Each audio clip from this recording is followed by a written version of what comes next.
Thanks as always for tuning in to Locked On Sun Devils and Locked On Utes and making us your first and second listens of the day. Shout out to the everydayers who are here every day. If not ASU, if not Utah, JT, who's winning the Big 12? I mean, it's Texas Tech. I mean, I know it's a roster that's been assembled on paper right now. Paper champs. These paper looks really good. It looks really dang good. You got your starting quarterback back. Make major investments to upgrade the offensive and defensive lines in the trenches. Ton of talented pass catchers returning a year ago. Similar thing to an ASU, right, where you lose Scadaboo. And I will say I feel much better about Udo with you guys than I actually do about their back. I'm forgetting his name. He's a transfer from USC, but he didn't even eclipse 500 yards last year. I'm not even sure, honestly. Yeah, how much of that is him and how much of that was USC's offense kind of falling apart, or just USC's season going by the wayside, because they were kind of the opposite of you guys in some ways. They could not close some of those games. They had Penn State, ton of teams on the ropes, and they just couldn't close at USC. But yeah, I think this is a conference where I see Tech as my most likely pick right now, but Baylor, Kansas State, Iowa State's another one. As I mentioned, I really don't see BYU right now. Can anything happen in the Big 12? Utah had their backup quarterback, Cam Rising, who all of you know well, eventually come through, and he was able to be a backup and lead them there. But as we sit here right now, so yeah, I feel like there's a lot of teams that can win it. But if you ask me to pick one, Richie, I'm going with Tech. Who are you leaning towards? I lean towards Tech as well. And it helps not only is that roster so talented, and if you're going to make additions to a team, the transfer portal seems to be one of the more successful ways to do it. Not every team's Ohio State, but I mean, that's how good you can make your team if you nail your transfer additions. And I mean, ASU and Colorado were able to turn around as quickly as they did because they nailed the transfer portal. So that could help Texas Tech. I'm really intrigued with Baylor. I'm really intrigued with Kansas State. I go back and forth between those three teams as potential Big 12 champion opponents. With no offense to Utah, I'm offended. I'm just being nice. That should be totally understandable. I want to see what Dampier can do, but he can be one of the most dynamic quarterbacks in this conference, if not the most dynamic. But K-State, they're well coached, they're well recruited. That's a talented team, and they got the quarterback back. Baylor, I don't know who's going to have better offense than them. That offense is so loaded, man. You think it'll be better than yours? I think that they have a very, very good chance because I love Bryson Washington, their running back. I think he leads the conference in yards. And they got weapons, and Sawyer Robertson's pretty good too. So I like those three teams, but I'm with you. If I have to pick one, it's Texas Tech. Both of us play Texas Tech this year. Those are big games. Utah out of the gate gets them. We get them week one of Big 12 play. So you get, we start the season with UCLA, Cal Poly, Wyoming, but then right away it's Texas Tech. Like, how real is this roster? I know Utah struggled at home last year, but historically, I mean, we could talk about the last time ASU made it up there, a much different program. I don't know what you're talking about. Yeah, exactly. That season got wiped out. We didn't. We did not get those wins. I want to believe we didn't get the losses, but I don't think that's true.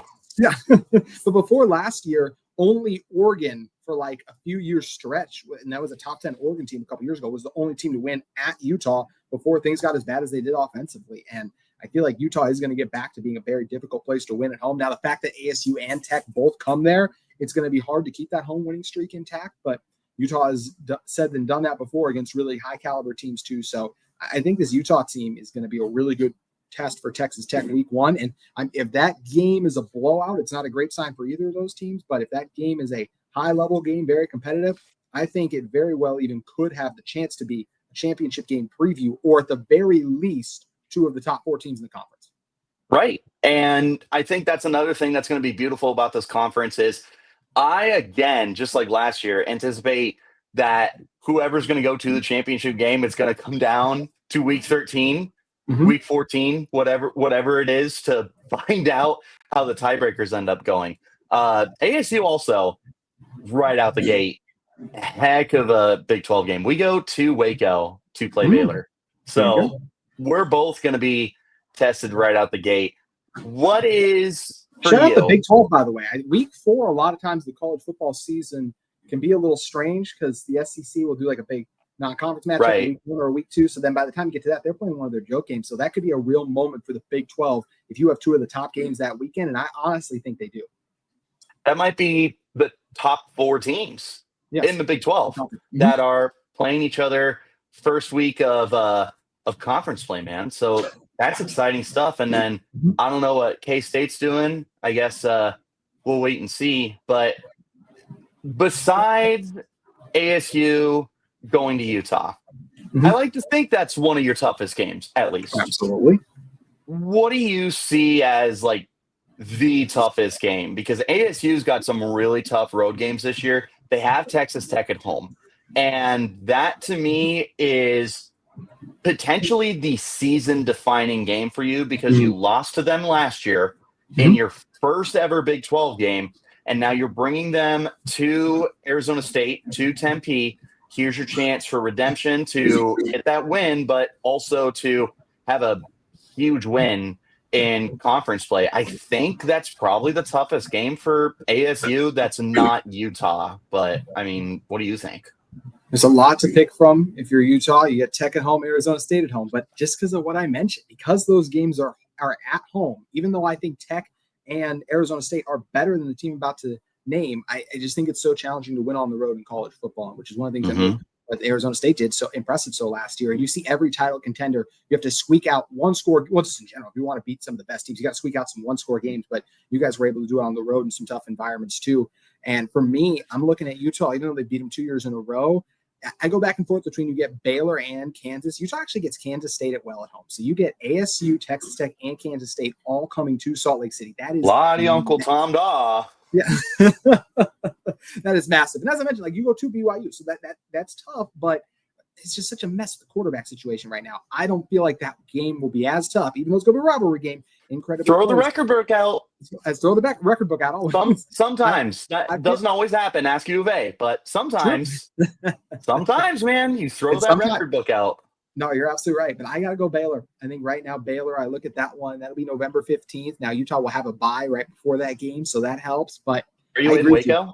I think that it's in Waco. Yeah. So you go to Utah's last 3 games of the season, incredibly tough stretch where I mentioned some of no back-to-back road games and things like that. But you go at Baylor, at Kansas State, at Baylor, Kansas State at home, then at Kansas, your final 3 weeks of the season. I think Kansas is a team too. I think they can be a thorn in a lot of people's side again. I like Coach Leipold. Daniels is a talented quarterback too. That was a really disappointing season, but they became the giant slayers kind of late in the season with what they did to several of the top contenders last year. So as I look at this right now here, I really think that Baylor game, you already covered what makes the offense special. Obviously Sawyer at QB is an incredible talent too. I like Dave Aranda a lot. It seems like everyone wants to run him out of town, but I just think he's a really good football coach. I do too. I think he's good. Just if you're not winning conference championships, I think people get impatient. And sometimes I think that can be a very dangerous thing because we've seen a couple programs like Florida, and I know they're supposed to be better this year, but they wanted to run Billy Napier out of town last year. He starts to get momentum and turn things around. They would have fired him last year. They would have just been restarting once again. And instead, they're a team that a lot of people look at like, oh, they could make a playoff push in the SEC, even because of who they have at quarterback in Park. But yeah, I look at that Baylor game for me personally and say that'll be the toughest, but there are so many Big 12 games that are going to be a grind. We already mentioned the one-score games last year. Utah didn't make out great with them. ASU made out better in a lot of them too. And then, hey, when you get to the title game, you absolutely throttle Iowa State in one we actually thought would be a close one-score game too. So these things can always get wild and play out. But the Big 12 is going to be an incredibly exciting race. And I said, Richie, I really think there's like 8 to 10 teams that could win this league. Today's episode of Locked On Utes is brought to you by our friends at Drip Drop.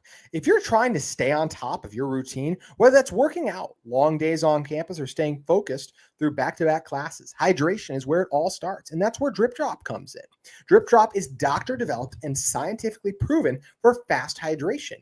It uses the perfect balance of sodium, electrolytes, and glucose to help your body absorb fluids quickly, delivering 3 times the electrolytes and half the sugar of a leading sports drink. Drip Drop has become my go-to, especially during long summer days when I know I'll be sweating it out. And whether you're in Utah or wherever you may be listening to this podcast, one thing is for sure, with the heat wave going on all across the country this summer, you are sweating it out. So make sure you head over to Drip Drop and try their wide variety of flavors they have to offer. Right now, Drip Drop is offering Locked On listeners 20% off your first order. Just head to dripdrop.com and use that promo code Locked On College, all caps, no spaces. That's dripdrop.com, promo code Locked On College for $20 off.